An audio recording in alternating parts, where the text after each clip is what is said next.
Before we begin, hit subscribe, drop a like, and leave a comment, because what you're about to hear is one of the coldest real prison stories ever uncovered inside a U.S. Supermax facility. The morning started wrong. Officer Ryan Mercer felt it the moment he stepped into cell block E. The tier was too quiet, the kind of silence that only happens when inmates are either plotting or watching something unfold. The blue emergency lights washed everything in a cold haze, making the concrete walls look darker and the air feel thicker. Mercer walked slowly down the tier, boots echoing. Most inmates with their tattooed arms usually shifted or grumbled when he passed. Tonight they stayed still. Even Anthony Serrano in E15, usually loud and restless, made no sound. His cell was pitch black. Mercer frowned. Serrano status. Nothing. He moved on, pulse rising until he reached E20. Jacob Riker, an older inmate with faded tattoos, sat perfectly upright on his bunk, staring straight ahead. He didn't blink. Didn't respond. Just breathed slowly as if waiting. Riker. Mercer tried again. Riker finally moved, raising one tattooed hand and pointing silently down the tier. Toward E13. Daniel Hale. A name that tightened every guard's chest. Hale wasn't the loud type. He didn't fight, didn't shout, didn't draw attention. His tattoos were small, deliberate symbols across his arms and collarbone. He was quiet, precise, unreadable, the kind of inmate who made veteran guards uneasy. Mercer approached Hale's cell and noticed something instantly wrong: thin gray dust along the floor. Concrete dust. Fresh. Control, he whispered, check cameras on E13. Static. Then, feed is offline. Offline? In a high-security prison? Impossible. Mercer's heartbeat climbed as he opened the hatch and shined his flashlight inside. Daniel Hale stood right in the center of the cell. Still, calm, watching him. But behind Hale, at the base of the back wall, Mercer spotted something far more alarming: a shallow hole cut straight into the concrete. Not large enough to escape through, but too precise to ignore. Control, I've got wall tampering, Mercer said, stepping back. Before he could react further, something strange happened. Inmates across the tier stepped up to their doors, tattooed hands gripping steel bars. Silent. Focused. As if they were witnessing something long anticipated. Mercer's throat tightened. He turned back to Hale. Hale stepped back from the wall. Hale didn't move. Didn't speak. Just watched him with an expression that felt almost patient. Lieutenant Arlene Brooks soon arrived with backup. When they opened the cell, Hale didn't resist. He simply tilted his head toward the hole. Brooks crouched and looked inside. A set of small objects had been arranged with eerie precision. A sharpened plastic shard, a strip of cloth, a pen spring, a folded piece of paper, and a fragment of mirror angled upward, designed to show the viewer their own reflection instead of the back of the hole. Mercer felt the dread settle. It's staged. Hale finally spoke, voice calm and steady. It's not staged. It's a countdown. Brooks frowned. Countdown to what?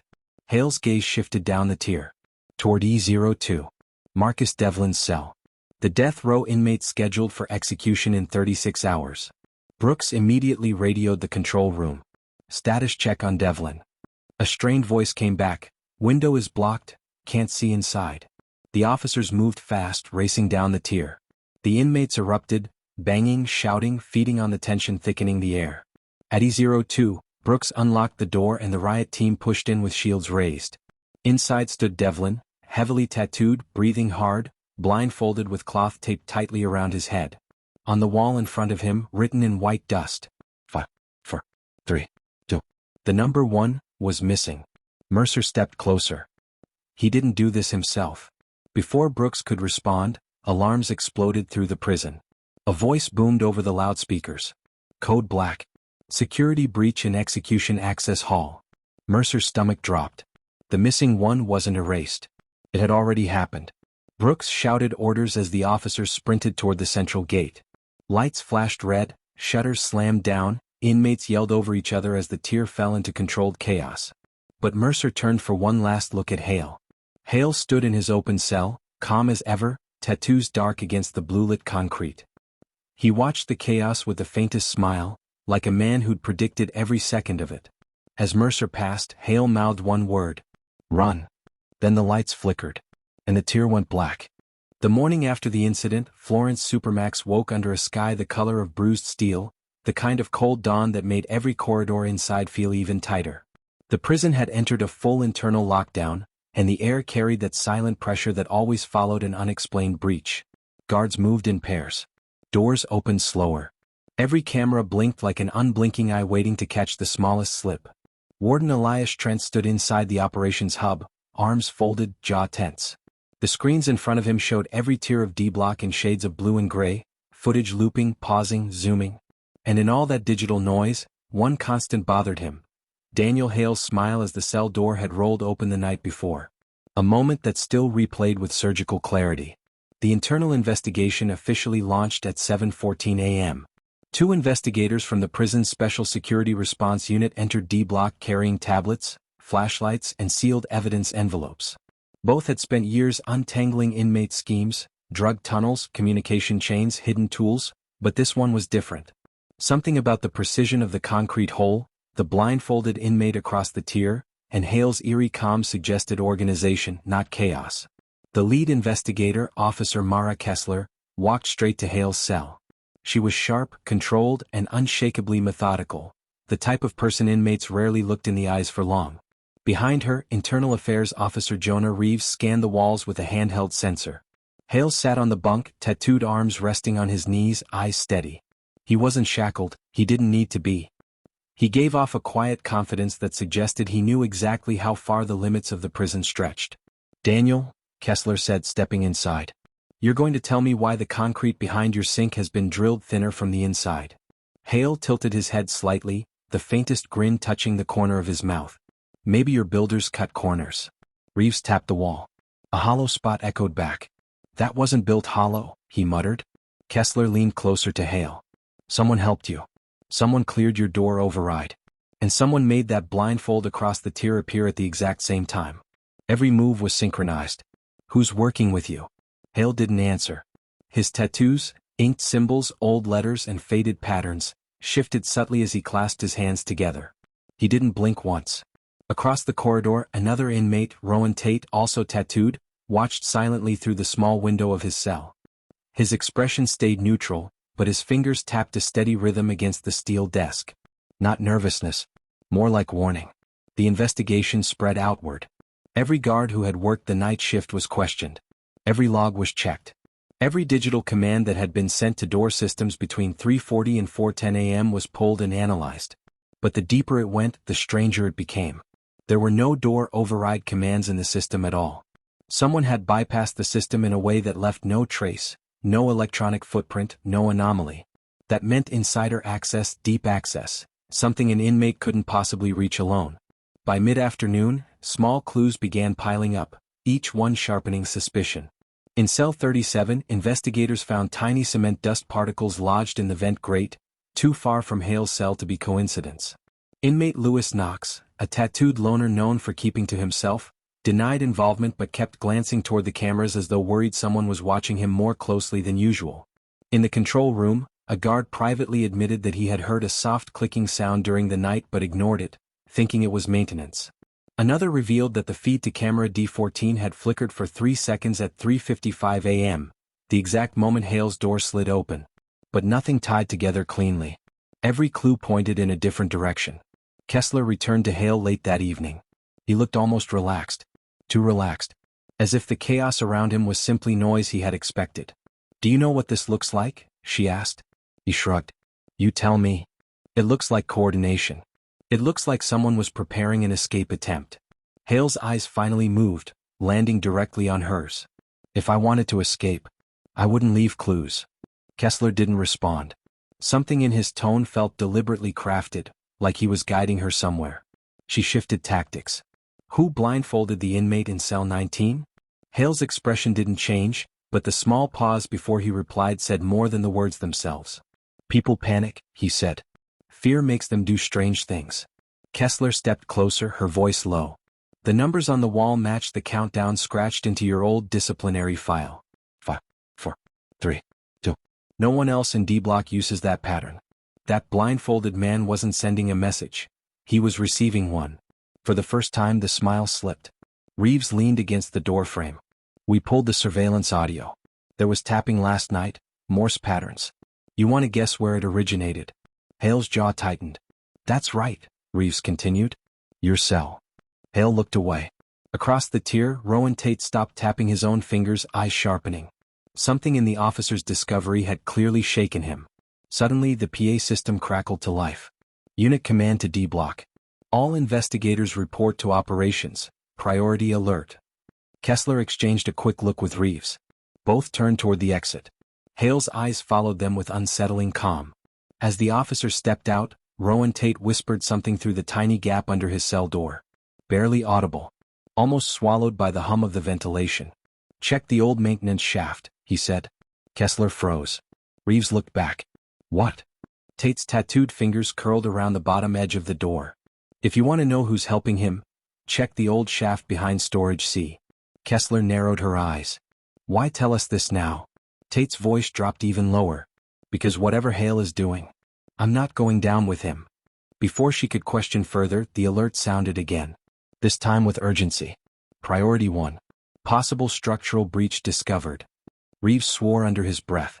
Kessler sprinted toward operations, heart hammering. On the monitors, a new camera angle had been pulled up, one buried deep in the older part of the facility. The footage was grainy, blue-tinted, but clear enough to see what the maintenance crew had found. A section of concrete behind storage C wasn't just thin. It had been cut through. A hollow cavity extended inward, dark and narrow, leading somewhere deeper into the prison's original foundation. Someone had been tunneling. Not outward, but inward. And that single detail changed everything. Kessler stared at the screen as a cold realization crawled up her spine. Hale wasn't trying to escape. Whatever he was planning, he was preparing for something else entirely. And they had no idea what was already inside that tunnel. By the next morning, Florence Supermax had shifted into a mode the staff rarely spoke about. A quiet emergency, the kind where every door felt heavier, every hallway colder, and every inmate's silence carried a warning of something waiting beneath the surface. The discovery of the tunnel behind storage C had shaken the entire prison, but the most unsettling part was the direction it led. Inward, beneath the oldest wing of the facility, into an area built long before modern surveillance had taken over every inch of the compound. Warden Trent walked the perimeter of D-block, his boots echoing sharply against the concrete floor. He paused at each cell window, watching for the smallest shift in behavior. And behavior had shifted. Inmates who normally shouted threats or jokes through their doors were suddenly quiet. Tattooed hands that usually tapped rhythms against metal desks remained still. Faces disappeared deeper into shadows. Something was spreading through the block. Fear, loyalty, or both. Inside the operations hub, the investigators replayed the footage of the cavity over and over. The lighting was dim, saturated in cold blue monitors that cast long silhouettes across the room. Mara Kessler stood closest to the screens, arms crossed, eyes narrowed. Every piece of evidence pointed to coordination, but nothing yet revealed the motive. Behind her, Jonah Reeves scanned through door logs again, frustration tightening his jaw. We're missing something. Hale didn't dig that alone. Someone was inside that tunnel recently. Dust patterns show movement. Who? Kessler asked. That's the problem, Reeves replied.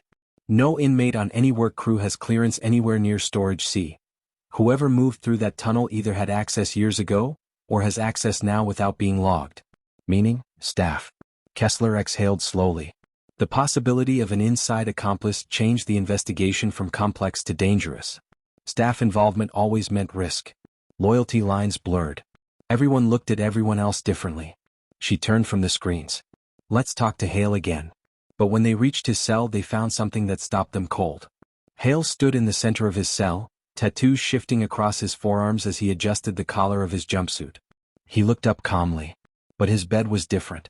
The mattress had been lifted, the sheet folded with abnormal precision, and on the concrete beneath the frame was a faint chalk-like marking, a single downward arrow. Kessler stepped in. Daniel, what does this mean? Hale's expression didn't change. It means your clock is still ticking. Reeves circled the room, shining his flashlight on corners, vents, under the sink. You marking routes now? Or is that your next countdown? Hale shrugged. You're asking the wrong person. Which was dangerous. Because Hale never spoke without intention. Before Kessler could press him, a guard rushed down the tier toward them, the urgency in his steps enough to cause several inmates to stand up at their windows. Ma'am, you need to see this, he said, breath uneven. Camera 7A from the old corridor just picked up. Sound. What kind of sound? Kessler asked sharply. A tapping pattern. Repeating. Reeves froze mid-step. Morse? The guard nodded. A sickening realization hit Kessler at once. Someone was inside the tunnel right now. They sprinted back to operations. The audio feed played through the speakers, a faint, metallic pattern echoing through the hollow corridor. The rhythm was deliberate, spaced, steady. Not random noise. "What's it saying?" Trent asked. Reeves listened, eyes narrowing. "It's repeating, 'Not yet.'" Over and over. A cold silence fell across the room. "Not yet. Not yet. Not yet." Someone was waiting. Timing something. Counting down toward an event none of them understood. Kessler straightened. "We're going into the tunnel." But Trent raised a hand. "Not without tactical support. You don't know who's in there. Or how far it goes." And he was right. The tunnel, according to early scans, extended at least 30 feet into concrete that shouldn't have been hollow. The engineering team suspected it might connect to an old maintenance junction built decades before the Supermax expansion. A place with outdated maps and no digital oversight. A perfect location to hide something, or someone. Still, Kessler prepared. 2 tactical officers geared up with blue-filtered helmet lights and breathing masks due to possible dust or debris. Reeves checked the portable camera feed twice before turning to Kessler. "You really think Hale is behind all this?" "Hale is involved," she said. "But he's not working alone." As the tactical officers lowered themselves into the cavity, the lights flickered across the rough interior. Dust drifted in thick clouds. The blue-tinted beams cut through the darkness, revealing scratch marks, old concrete seams, and a narrow path carved by steady, controlled labor. Then the camera shook. The officer at the front steadied himself. "We reached a split. Looks like 2 paths. One leads deeper under the old foundation." "Follow the left path," Kessler instructed. The officers moved slowly. Then the feed glitched, static, distortion, a brief blackout. Kessler leaned closer. "Reeves, what was that?" He typed rapidly. "Signal interference. Could be old wiring. Could be." The feed snapped back and revealed something none of them expected. A small, rusted metal panel embedded in the wall. Pre-expansion. But recently opened. Dust displacement and hinge marks proved it. "Open it," Kessler said. The officer lifted the panel. His helmet camera adjusted to the darkness beyond. There, inside the hidden compartment, was a sealed envelope. Cling. Untouched by dust. Placed intentionally. The officer retrieved it, holding it up to the camera. Kessler's breath caught. On the front was a single word, handwritten in black marker. "Warden." Trent stepped forward instantly. The moment the envelope was opened, a thin sheet of paper slid out. No threats, no codes, no drawings. Just a sentence written in sharp, controlled handwriting. "You built a prison for men you never understood." No signature. The room went silent. Trent stared at the message, jaw tightening. "Someone wants to make this personal." Kessler shook her head. "No. Someone wants you distracted." Reeves frowned. "From what?" Before she could answer, an alarm blared through the speakers. "D-block disturbance. Officer down. Possible assault. Send immediate units." Trent swore. "Who?" The radio crackled with panicked static. "Officer Lane, Tier 3, he's conscious but bleeding, non-fatal injury, someone grabbed him through the food slot." Inmates shouting echoed through the radio's background. Kessler spun toward the monitors. "Check Hale's tier." The live feed pulled up. Chaos. Noise. Inmates slamming their doors. Blue lights flashing. Officers rushing. But one cell stood out. Cell 22. The inmate inside, Rowan Tate, sat calmly at his desk, hands clasped, tattoos visible, staring straight up at the camera with a frozen, deliberate expression. As if waiting. As if delivering a message. Kessler felt the chill before she understood it. "This isn't random," she whispered. Reeves nodded. "He was warning us. About something bigger." Kessler stared at the screen, heart pounding. Tate was signaling. Hale was smiling. If the tunnel wasn't for escape, then whatever was coming wasn't about breaking out. It was about breaking in. And they were already out of time. The hours after midnight inside a Supermax prison carry a kind of silence that feels almost unnatural. Too heavy, too controlled, as if the air itself has been instructed not to move. Most of the facility is dormant, but the quiet is misleading. Behind that stillness, the prison remains fully awake. Cameras sweep, guards rotate posts, and every corridor breathes an undercurrent of tension that never disappears.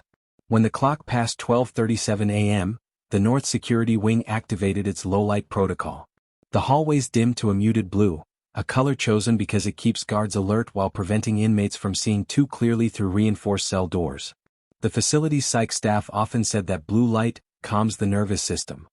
But inside these walls, it only deepened the coldness, turning shadows into shapes that didn't belong to anyone. Tonight, the focus of that quiet tension was cell 42B, a room that had changed drastically over the past several weeks. The man inside it, Marcus Hale, once known for his stoic silence, had started to unravel. The gradual shift in his behavior hadn't gone unnoticed. Guards documented it. Psychologists flagged it. But the system, with its layers of procedure and approval chains, moved slowly. Too slowly. At 12:50 a.m., Officer Denning stood watch outside Hale's wing, his boots unmoving, his breath visible in the cold drift of air blowing through the ventilation shaft. He glanced at the observation monitor, a set of tiny live feeds showing each cell in grainy monochrome. Hale sat on the edge of his bed, elbows on his knees, head low. Not asleep. Not resting. Just still. Denning tapped his pen nervously against the clipboard. Hale had been awake for the last 3 nights. Full insomnia. Psychologically significant.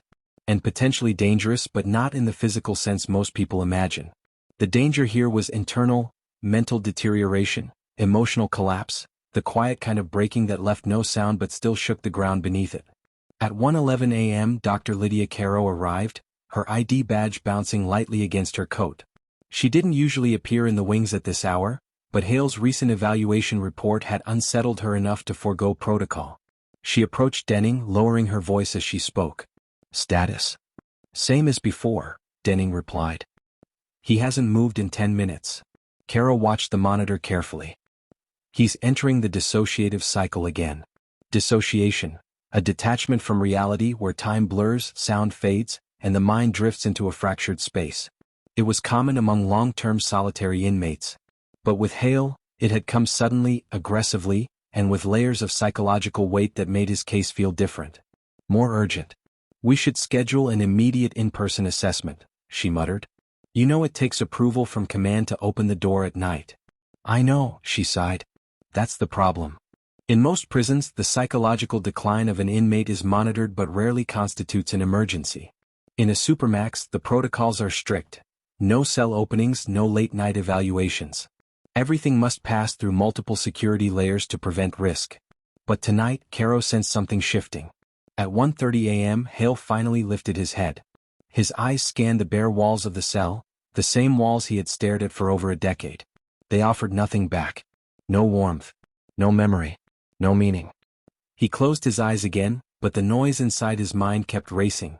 Flashbacks, echoes, regrets, and the unanswerable question that had consumed him for weeks. What becomes of a person when the world stops acknowledging they exist? In solitary confinement, days lose their structure. Time rolls into a single unbroken thread, indistinguishable moments blending until only internal thoughts remain to mark the passing hours.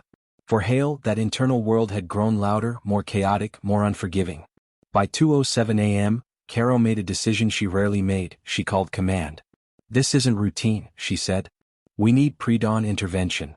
Captain Mercer, the overnight supervisor, studied the case notes on his screen. He's been in solitary for years. What's different now? Caro hesitated before answering. Something in him is collapsing. If we don't step in, we risk losing him entirely. Losing him didn't refer to any physical outcome. It meant psychological disappearance, the complete erosion of identity and emotional stability that sometimes happens to long-term isolated inmates, a kind of irreversible mental fading. Mercer finally nodded. I'll approve a scheduled check-in at 4 a.m. That's all I can authorize. Caro accepted it, reluctantly. The hours between 2 and 4 a.m. crawled by slowly. In the corridor, guards stood with a heightened awareness. Hale's cell remained still. The air vents hummed faintly. The low blue lighting washed everything in a dreamlike tone. At 3:18 a.m. something unusual happened. Hale stood up. Denning froze, watching the monitor. Hale walked toward the center of the room and simply stood there. Hands at his sides. Shoulders relaxed. Eyes forward. It wasn't threatening. It wasn't chaotic. It was empty. A calmness that felt unnatural. Doctor, Denning said quickly, you need to see this.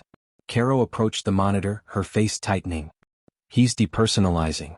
He's separating from himself. This kind of calm wasn't peace. It was the final stage of psychological shutdown, a quiet surrender. At 4:02 a.m., Caro, Denning, and 2 additional guards prepared for the authorized cell wellness check. Procedures were repeated, restraints ready, verbal protocols rehearsed, all safety measures in place. Not because Hale was dangerous to others, but because opening any Supermax cell requires maximum caution. When the door finally unlocked with a deep mechanical groan, the cold air swept outward like a released breath. Hale didn't react. Caro stepped inside slowly, speaking gently, "Marcus, can you hear me?" He blinked. "What?" Slowly. Then, for the first time in weeks, he whispered, "It's finally quiet." It wasn't quiet. Not in the hallway, not in the cell, not in the humming ventilation system. What he meant was internal. The storm inside his mind had settled, not because it had been resolved, but because he had retreated far enough inward that the noise no longer reached him. Caro exchanged a worried glance with Denning. This was not improvement. This was withdrawal. A psychological shutting down too deep to reverse without immediate, intensive intervention. As Hale's breathing steadied and his eyes drifted somewhere far beyond the walls around him, Caro realized something that chilled her more than the cold air in the cell. The real danger of solitary confinement wasn't what inmates did. It was what they became. The dawn over Blackridge Supermax came slowly, a pale blue glow seeping across the compound like a reluctant truth finally dragging itself into view. The entire prison felt suspended on a wire, too quiet, too controlled, as though everyone inside sensed that what was about to unfold would break the last layer of silence holding the place together. By 6 a.m., Lieutenant Rourke had the investigative team assembled in the briefing room. A map of cell block D glowed blue on the wall, the lines of each cell shining like cold steel veins. "This is it," he said, voice flat but edged with exhaustion. "It ends today. Every piece fits now. We just need the final confirmation." The final confirmation was Elijah Ward. He sat alone inside conference room 3, hands linked on the table, posture straight, tattoos barely visible under the prison-issued long sleeves. A guard stood at the door, another behind him, and Dr. Hale sat across from him with a clipboard she barely looked at. It wasn't paperwork she was evaluating, it was him. Elijah stared at her without blinking, the fluorescent lights reflecting off his eyes in sharp blue fragments. "You know they won't believe you," he said quietly. "This place protects itself." Dr. Hale held his gaze. "Truth weakens institutions, but it also cleans them," she said. "You want to be the one who breaks the cycle, Elijah? Or do you want to be another silent name on a case file?" He exhaled slowly, jaw tightening. For a moment he looked like a man fighting two wars, one against the system and one against himself. At 6:14 a.m., he finally said the words everyone had been waiting for. It wasn't an escape plan. It was a setup. Samuels wasn't trying to get out, he was trying to expose the guards running the smuggling network on C-Wing. The room stilled. Rourke, listening from the adjacent observation booth, closed his eyes for half a second. They had suspected internal corruption, but hearing it confirmed by the key witness sent a heavy weight sinking through the air. Elijah continued. Samuels found out 2 officers were moving contraband through the laundry tunnels. He threatened to report them. They decided to make it look like he was planning a breakout. My tattoos made me convenient to blame. And the cell phone they found in my bunk? They planted it. The pieces fell into place so fast the room seemed to tilt. Dr. Hale's expression tightened, not shock but resignation. The truth rarely surprised her anymore inside Blackridge. Rourke walked in, taking the seat next to her. "We have one shot at this," he said. "The officers you're accusing are on rotation today. If we move too slow, they'll run. If we move too fast, they'll retaliate." Elijah leaned back slightly. "Then move smart." By 7:03 a.m., the operation was in motion. A controlled lockdown rolled through cell block C and D, doors slammed. Lights dimmed.